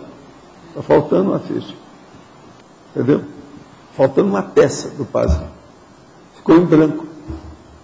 Então é muito importante. Agora, você tem que levar isso tudo dentro de uma lógica total, né? Vendo tudo. Uma outra coisa. Na hora que você está fazendo uma análise dessa para ver o secundário a partir do, vamos dizer, a sede da sua ideia, você está entendendo? A hora que você vai fazer isso com calma, você tem que arrolar todas as ideias numa espécie de quadro. E esse seu quadro, no normal, tem que sobrar peça. Se você colocou todas as peças, então o assunto está fraco. Tem que chegar a um ponto que você tem que esbanjar. Por quê? Você vai arrolar tantas ideias que não serve para aquilo, já extrapolou, passou da fronteira, ultrapassou a raia. Entendeu, não? Isso é que é a regra. Enquanto tiver que a pessoa É porque deve estar faltando alguma coisa. Aquilo tem que sobrar. Quer dizer, não pode deixar dúvida, pode deixar falha. Escatologia, tem que haver uma superabundância, uma abundância enorme. Senão não vai. Está entendendo? No Brasil, tem um nome para isso. Enfim, o seu texto tem que ser popozudo. Você entendeu? Não adianta. Valda, aqui. Vocês estão vendo, eu não uso nas minhas escritas essas palavras, mas agora para falar, às vezes, didaticamente, é a saída, você não pode fugir disso. O que vai fazer? É o processo. Uma das coisas que mais acontece nisso aí é isso aí. É o que tem mais, quer dizer, uma das coisas que mais abundam na Terra são essas palavras. Valdo, você tinha falado aí que você ampliando a forma, você enriquece o conteúdo. Eu queria que você analisasse isso melhor, porque isso tem um limite, né? Não, mas o problema é esse. Escuta só, Além. Você tem um tema. O tema para você é difícil, porque é uma coisa que você está enfrentando, mas ele em si, ele já é complexo, é sofisticado, ele é mais raro, não há muitas fontes, nem nada. Então, o que você passa? O que você faz? Você começa a ver o texto e joga tudo que você acha que é do texto. Agora, aí você põe tudo, faz as listagens daquilo, faz um bico de um quadro geral. Eu, por exemplo, quando era mais jovem, eu tinha quadro com cartolina que eu colocava na parede. Esses dias agora eu pedi à turma para arranjar um monte de cartolina que eles compraram para mim, que eu vou fazer um quadro também, que eu estou complicado lá com a ação. Então eu vou voltar a fazer meus quadros de cartolina. Eu acho isso importantíssimo. É igualzinho aquele que eles usam no Law and Order, que coloca lá, esse que é suspeito, o outro que é o criminoso, o outro que está ali, de onde que veio, o mapa que tem aquilo, tudo é muito correto. Eu já usava isso quando era rapazinho. Agora, então veja, você fez esse quadro, colocou tudo lá. Tudo que diz respeito àquele assunto que você lembra, você colocou. Aí você pega esses assuntos secundários e fala assim, não, vamos agora para os terciários. Através desse assunto secundário, o que parece com assunto secundário? Às vezes, na hora que você vai arranjar aquele terceiro assunto, você vai ver que ele é diretamente relacionado com o primeiro. Escapou da sua observação. Acapite isso? Você entendeu? Eu entendi. Então veja, 1, 2, 3. Não fica só no 2, passa para o 3. Mas isso às vezes é importante. Como você coleta essas informações ali? Agora, a coleta é 5 horas de reflexão. A técnica é ótima para isso. Você já pensou? Você vai dar, do jeito que eu estava falando aqui, expandir. Você vai pensar 5 horas sobre essa palavra, expandir, o que ela significa e a parte prática disso. Quem é que usa esse negócio de falar devagar? Primeira coisa, você vai pensar, não, o professor fala. Como é que é? O Locha, especialista, como é que é Locha? Despachou. Como é que é? Aqui, despachou. Não é isso? Como é que é o que eu falo para vocês? Matemática. Então, você vai passar 5 horas estudando. Para que serve expandir as palavras? Uma frase ou vamos dizer, um vocábulo expandido. O que é que ele traz? Quando você vai expandir por escrito, você tem que colocar um hífen entre as sílabas, para dar a noção. Mas isso é importante. Uma outra coisa, na confabulação, na dialética, processo do diálogo, às vezes é bom expandir o modo de falar. Mas aí também a coleta entra muito de cenário analógico. Agora, outra coisa de expandir, a hora que você repete a sílaba, entende? Então você coloca uma sílaba só várias vezes. Meu pessoal! Está entendendo? Isso também é expandir, na hora que você vai escrever. Às vezes é bom colocar uma opção. Outra coisa, Isso tudo também é escondido. Acabite? Agora veja, depois de 5 horas, você já vai fazer um verdadeiro script para comédia, cinema. Vai ter tudo através do escandir. E o capítulo. Pois é. E o capítulo. Agora esse do eles, hoje aí no computador que eles fazem, né? E tem uma carinha que fica rindo, não é isso? Aqui tudo é escandir. Isso também é tipo. Aí o negócio é chamar o Procópio aqui para mostrar para vocês como é que ele faz. O homem das 1000 caras. Venho há muito tempo me interessando pela conscienciologia. Tenho lido vários livros seus. Estive por pouco tempo no Espiritismo, mas já aplicava passes e nessa semana deixei definitivamente. Do ponto de vista extrafísico, como eu deveria deixar de forma correta esse trabalho? Abençoa todo mundo e exterioriza energia para todo mundo. Através do estado vibracional, você vai ter uma aplicação de passe 24 horas por dia daqui a uns anos. Eu posso começar a minha TENEPS de forma autodidata? Ontem consegui sentir energia entre as palmas das mãos e senti um campo eletromagnético. Senti uma forma arredondada, como se a energia fosse um corpo físico entre as minhas mãos. Olha só. Ó. Escuta. Você está falando de um grande fenômeno. Foi uma experiência muito forte. Se eu estudar e começar a mexer com energia em casa, até a trava que eu tenho desaparecer e eu poder chegar a algum CAEC ou IPC, vale? Escuta, minha amiga, você falou uma coisa aqui das mais sérias. Senti uma forma arredondada, como se a energia fosse um corpo físico entre as minhas mãos. Isso tem nome. Há 50 anos eu falo nisso. É que não tem nos livros, né? É só eu que falo nisso. Como é que chama? Feto ectoplasma. Você acabou de criar um feto ectoplasma nas suas mãos. Agora, ó, você tem amparador. Eu estou sentindo a energia aqui. Modo você tem que levar isso a sério. Outra coisa, você é ectoplasma, está na cara.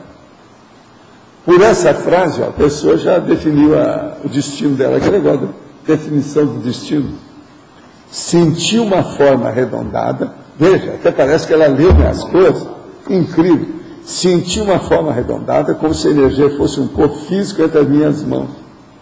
Há 50 anos eu dei um nome para isso. Eu chamo de feto ectoplásmico.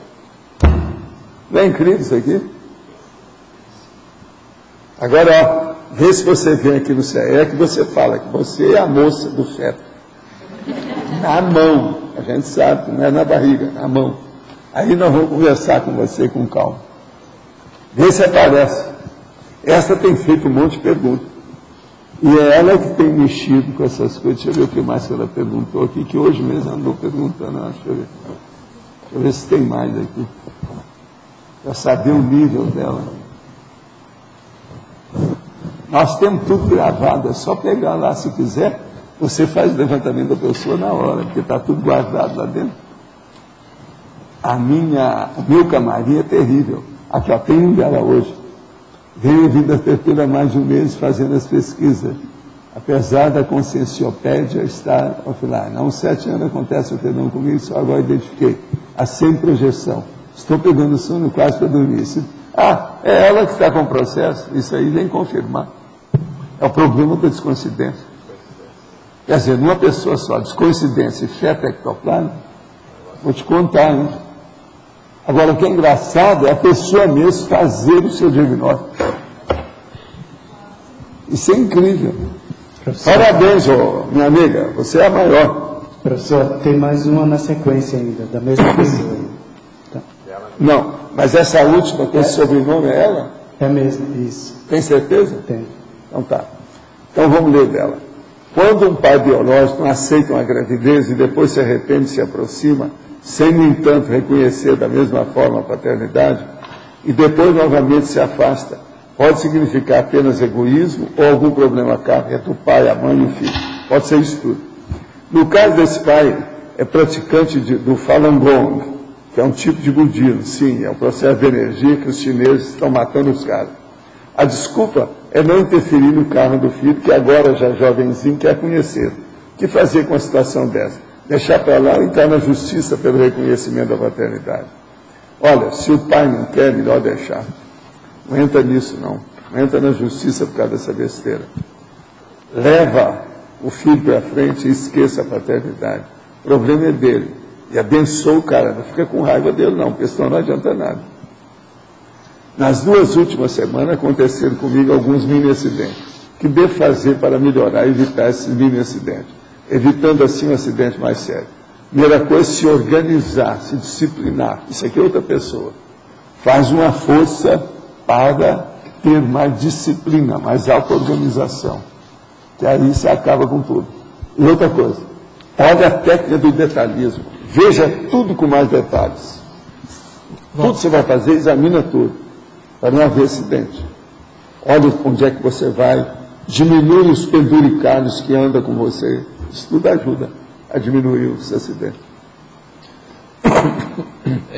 Quando você dava os cursos sobre sexossomática, qual que era o assunto que causava mais problema no curso? Não, problema não. O que chamava a atenção, que ganhava problema, é sempre aborto. É o que dava mais briga. O outro é a homossexualidade. Entende? Coisas assim.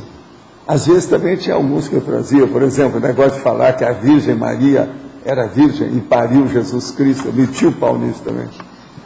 É uma coisa impossível. Outra coisa também que chamava atenção é o processo das virgens artificiais. Aquelas que refazem o ímã, igual que eu tive uma mulher que apareceu lá em Copacabana e queria que eu fizesse o ímã dela de novo. Sabe quantas vezes eu já tinha feito? 3.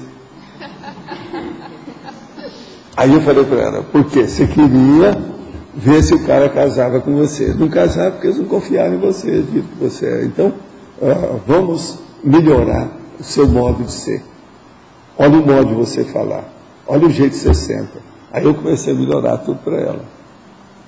No mês, a moça melhorou totalmente. Mas jogou o guarda-roupa fora, uma opção de coisa nesse sentido.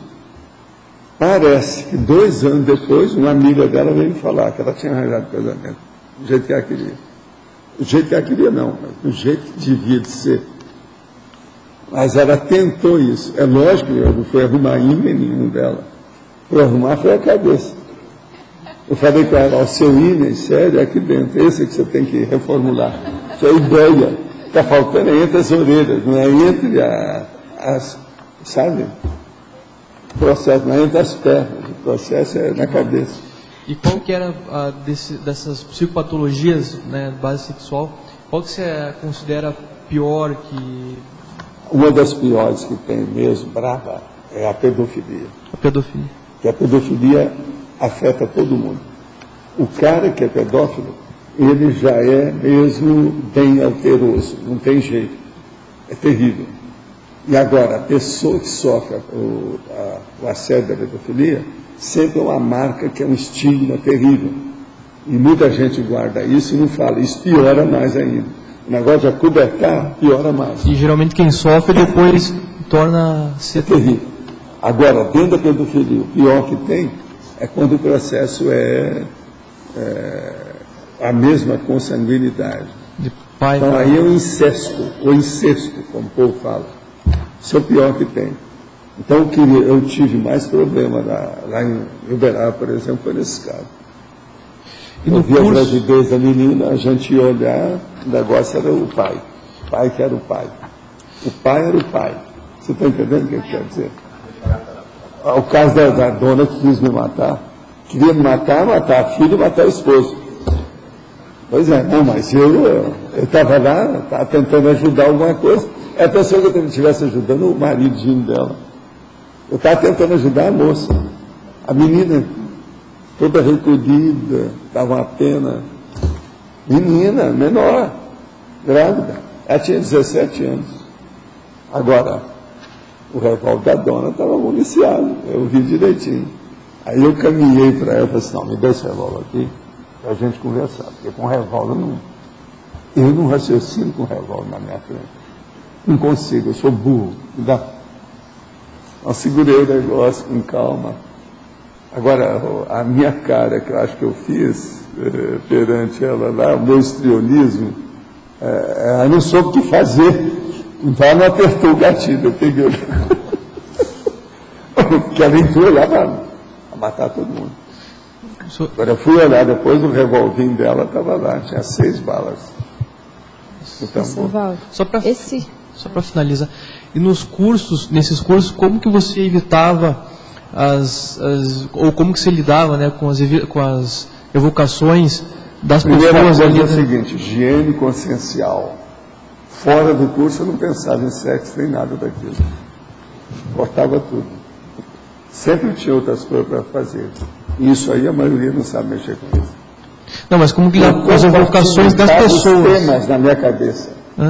Eu compartimentava os temas, os assuntos, no meu mental som. Com isso, não tinha jeito. Mas eu dei lá 6 horas sobre sexossomática naquele dia. Amanhã eu tenho outro curso. Durante a noite, eu vou estudar os negócios sobre mental soma. Não tem nada a ver com sexo, outras coisas, tudo diferente. Tá bom. Não tem nada a ver. No outro dia eu pego de novo. Vou virar sexólogo de novo. Acabou, eu estou pensando em outra coisa. Essa higiene consciencial, eu aprendi com a mensagem mediúnica que me deram. Mas e os alunos, na hora que eram tocados nos temas, como que não tinha muita evocação da parte deles? Sempre tem, né? Mas você sabe tirar isso aí, eu tiro de letra, não entro nisso. Eu já chegava, eu já vi como é que era o ambiente, está favorável ou não.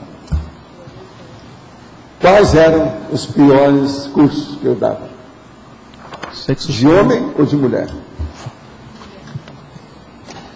Os piores que eu estou falando em matéria de homem pensando. Homem? De mulher. Mulher? Os mulheres que eram os piores. Porque onde é que tem gente mais insatisfeita? É entre as mulheres, não é com os homens. As mulheres estão sempre insatisfeitas dentro da situação, muita gente solteira, gente que não entende nada de sexo, não pode estar falando tudo ela tem medo de falar, que o homem pode interpretar mal. Outra coisa, tudo ela tem uma canga em cima dela que o homem quer colocar. Então. Os homens pensam que o pênis é uma canga. É assim que eles pensam. Isso está errado.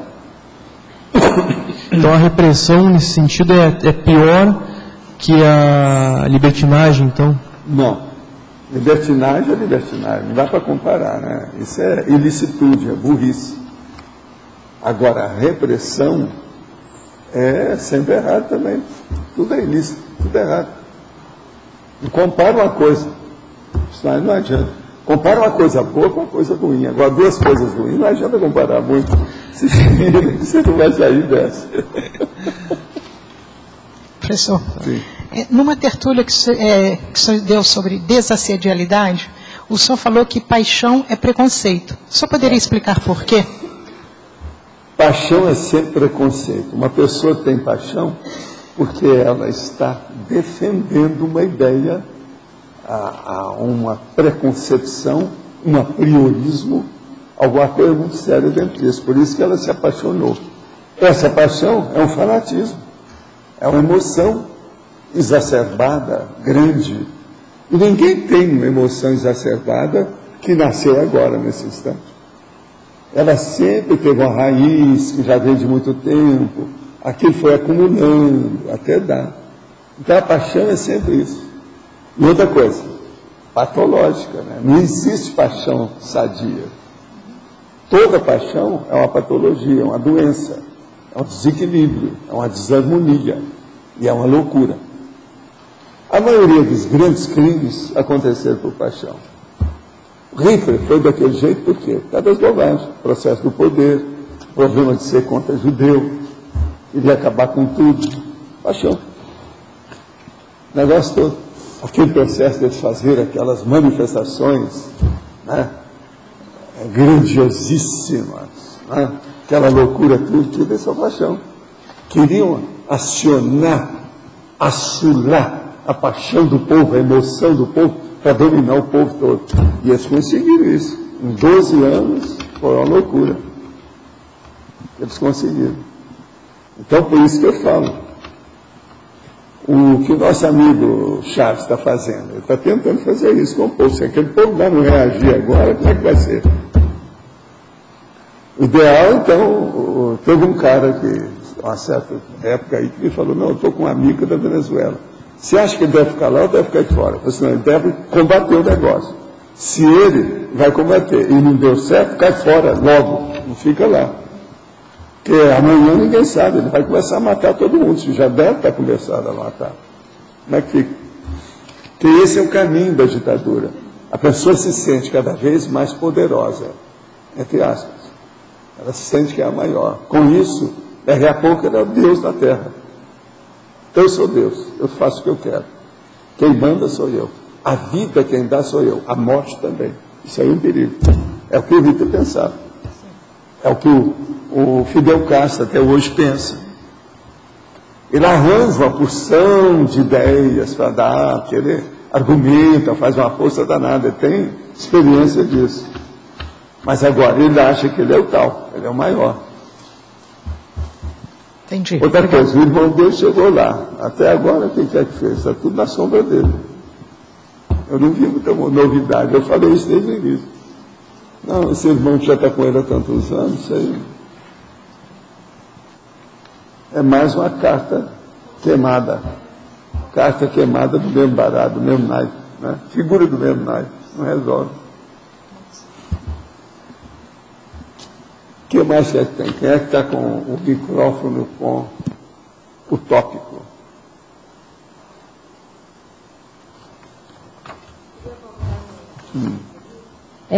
Esses casamentos que são relatados na história, assim, que o rei casava com a irmã, casava com a filha, isso era só no papel ou era consumado de fato? Assim? Às vezes tudo é consumado, né? Isso é muito comum. Você não está vendo aquele caso, aquele alemão? Que teve a filha lá e a mulher ajudou, e pegaram os filhos lá com ele. Agora, mas eles faziam isso para aumentar o poder, não era? Poder. Mas tudo e é o caso do agora alemão foi pedofilia. Esse cara alemão que fez isso com a filha. É pedofilia, né? Aqui, é lógico. Mas olha, esse cara alemão que fez isso com a filha, está na cara que ele veio de onde? A monarquia. Está na cara. Esse cara, se for estudar lá, a biografia dele, vai ter a monarquia no meio. Está na cara. Está repetindo as coisas. Ele fez o reinado dele, não podia ter um reinado grande, fez um reinado menor. Quantos eu já conheci nessa vida, até no Brasil, desse jeito? Tem fazendeiro que começa a comprar um monte de fazendas, uma opção de coisas. Daí a pouco ele cria até escravo ali dentro. Até hoje no Brasil ainda tem escravos rurais. Isso é uma vergonha. Todo esse povo. Agora veja, monarquia, e tem um outro nome junto da monarquia, que veio um pouco antes, que é a mesma coisa. Como é que chama? Feudalismo. Então,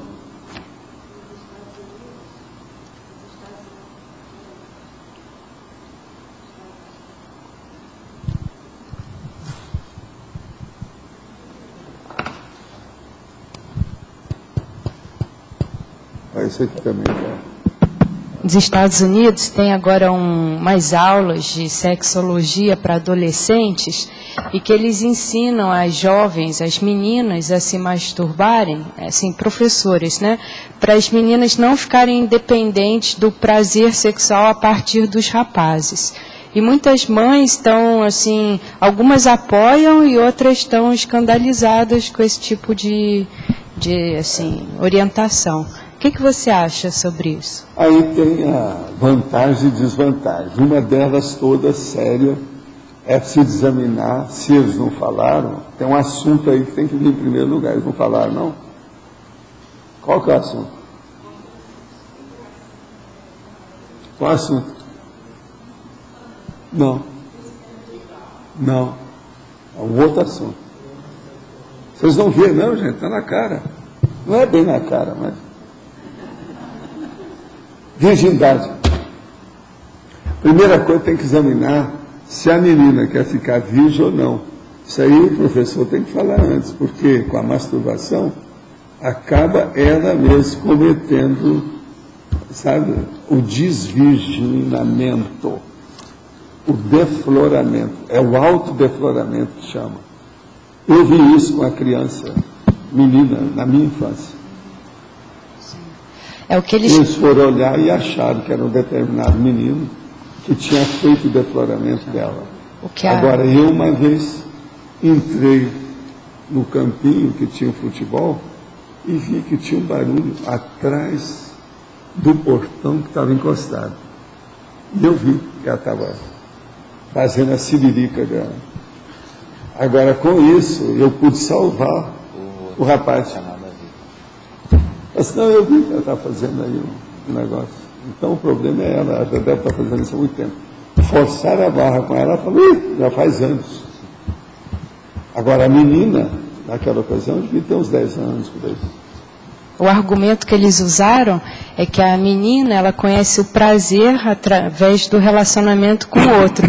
E aí depois ela não consegue ver que ela não precisa se submeter a certas coisas do outro. Não, isso aí é importante. Eu vejo a masturbação como um recurso que pode ser muito positivo, desde que seja bem estudado e aplicado. Agora, o que se passa? Isso faz parte do processo da sexologia do homem e da mulher. Não tem nada de errado, desde que seja bem feito. Agora, por exemplo, tem rapaz que começa a fazer masturbação e só pensa nisso. Chega numa hora que ele esgota o aparelho, não funciona. Então aí ele começa a criar problemas de tudo quanto é jeito. Porque na questão do homem é diferente da mulher.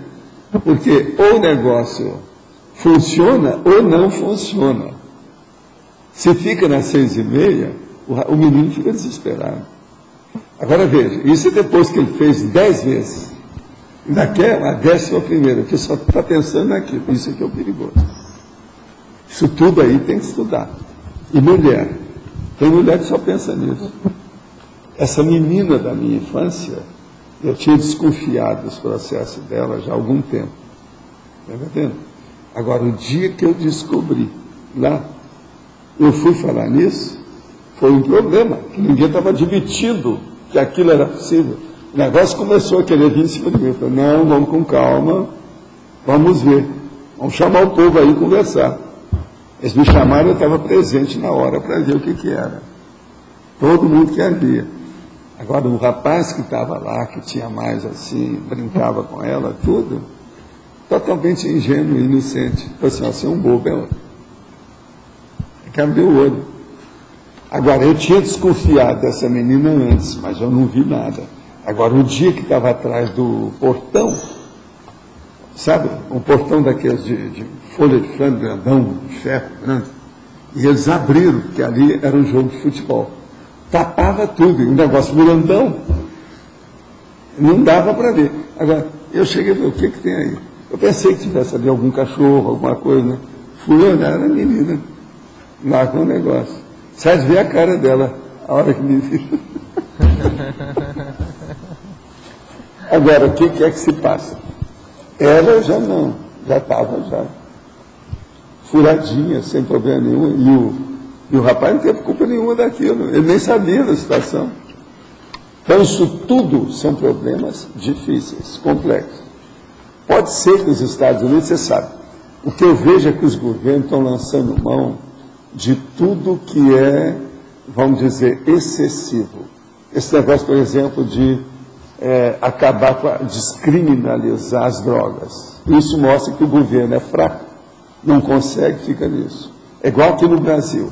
Descriminalizaram o Santo Daime mais uma vez, aquele negócio todo. Isso aí é um perigo. A droga é igual às outras. Isso aí, ó, saiu das revistas agora o negócio. Semana. Isso tudo é o quê? É o governo que está abrindo mão. Eles querem roubar, não quer saber o que vai acontecer. Agora, a mesma coisa isso aí. Isso aí mostra que o governo não está bom em matéria de educação sexual. Estão abrindo mão das coisas. A hora que eles começam a ensinar os excessos como sendo uma coisa normal, isso é perigoso. Fazer as moças todas chegar num nível desse, isso pode ser que seja uma boa saída, mas qual o nível de educação que precisa disso? O ambiente está preparado para isso? Os termos que eles estão usando são adequados? Uma outra coisa, como é que vai ficar daqui a pouco, que o americano tudo faz isso? Vocês me falaram, eu já vou te falar desde já, ó, meu Deus do seu nariz. Não falaram lá sobre o clube da Siririca? Eles vão criar no demônio. Está entendendo? Então, as moças todas, qual é o seu clube? Não, vão para lá, lá tem ambiente para isso, tem tudo. Tem uma porção de filmes, tem uma porção de coisa, te ajuda demais. Se for na França, eles vão falar, não, tem um lugar que você sobe pela corda, vai te ajudar demais. Você está entendendo? Isso é o clube da Siririca. Guarda bem o que eu estou falando, que amanhã eu garanto que os Estados Unidos vai acontecer. Os nossos comerciais, por favor. Obrigado. As pontuações de hoje, 59 assinaturas no livro de presença, 16 perguntas presenciais, 16 perguntas online, 27 votos presenciais e 8 votos online. Teremos recados do Loche, Balanço Existencial, João Paulo, Fundamentos da Conscienciometria, Jussara, Primeiro Encontro de Juristas. Antes, o recado do Amigos. Estamos lembrando mais uma vez sobre o programa Amigos da Enciclopédia, que é o mantenedor dos trabalhos do Tertuliário, da Holoteca e do Holociclo. E também lembrar para novas inscrições para se associar. Tentamos chegar a uma meta maior de números de participantes desses amigos, assim poder também ampliar as nossas atividades e essa manutenção do trabalho. Mas uma coisa mais importante que está próxima a chegar, que é o sorteio do Kindle. O Kindle, o leitor de textos, que vai ser sorteado no Balanço Existencial, um curso que vai ser agora no final da semana, de 13 a 16 de fevereiro. Esse Kindle, esse leitor de textos, já vai estar constando o texto dos 700 experimentos e mais alguns livros do programa do Pai, que é um programa de erudição. Então, convidamos a todos, aqueles que ainda não se inscreveram, que se inscrevam nos amigos e que aqueles que já estão continuem renovando as suas associações. Muito obrigado. Pessoal, boa tarde. Estamos aqui para convidá-los, ainda temos alguns dias para o início do curso Balanço Existencial. Nós já estamos com 96 participantes inscritos e queremos chegar até os 100, então faltam ainda 4 vagas. Quem está pensando ainda em fazer a inscrição, aproveite agora, porque o nosso tempo agora já é pequeno. A partir então de sábado, começamos o curso e convidamos ainda quem está ainda na dúvida para poder fazer a inscrição, tá ok? Obrigado. Boa tarde, falo em nome da Conscius, sobre o curso Fundamentos da Conscienciometria, que é parte do programa autoconscienciométrico, que começa com fundamentos, que tem duração de 6 meses, uma aula semanal de 2h30. Atualmente nós temos 2 turmas, na quinta-feira à noite e no domingo à tarde, e vamos abrir uma próxima turma em abril, já está certo uma turma na terça-feira. As 2 turmas iniciais lotaram, né, que vão terminar em abril. Então, quem já tiver interessado em entrar no curso, já pode colocar o nome na lista lá na recepção do CAEC. Só se dirigir lá e pedir para colocar o nome na lista. Porque nós temos um número máximo, né? As turmas hoje estão por volta de 22 alunos e a capacidade da sala é essa mesmo. Então, quem já tiver interessado, coloca o nome na lista, que a gente entra em contato quando chegar mais próximo, tá? O Fundamentos é o primeiro curso do programa, começa com Fundamentos, depois o Recim 1 e Recim 2. Um é pré-requisito para o outro, tá? Muito obrigado, boa tarde. Olá, pessoal. No dia 17 de fevereiro, agora, o CIAJUC, o Conselho Internacional de Assistência Jurídica à Conscienciologia, promoverá o primeiro encontro de juristas da CCCI, com o objetivo de reunir especialistas e profissionais com conhecimentos jurídicos interessados em auxiliar e assessorar os trabalhos da conscienciologia a partir do vínculo consciencial. O evento terá caráter eminentemente prático, com discussões a respeito das principais necessidades jurídicas da CCCI, dos mecanismos que poderão ser utilizados pelos voluntários juristas no sentido de resolvê-los.